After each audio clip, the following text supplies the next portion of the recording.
Onye na-anọchite anya ekwusigo n'ụlọ omeiwu steeti a bụ Honorable na Ofodeme chịkọbara ọgbakọ izute ndị obodo wee nye ndị ọ na-anọchite anya ya. Emume a bụ nke a nọ na ya wee kesara ndị mmadụ akụkụ dị iche iche ma bụkwaziara nke emerubere ịwa ji na ya na ngwurube ya dị n'ichi ekwusigo. Eme gịnị Ofodeme ga-akọtụpụ akụkọ a.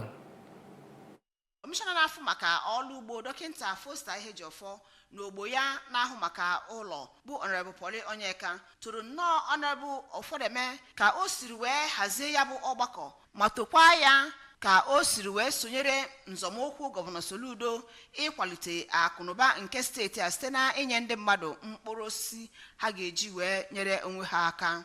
N'okwu nke ya, onye Deputy Majority Leader n'ụlọ omebe iwu nke steeti a bụ Dr. Jude Akpụa wee gwazie ndị obodo ya ka ha nye ya nkwado.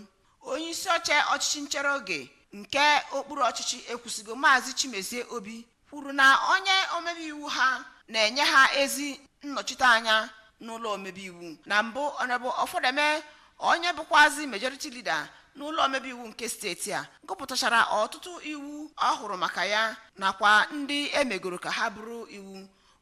Ana m ekene Igbo, na-ekene ndị ekwusigo, na-ekene Anambra steeti.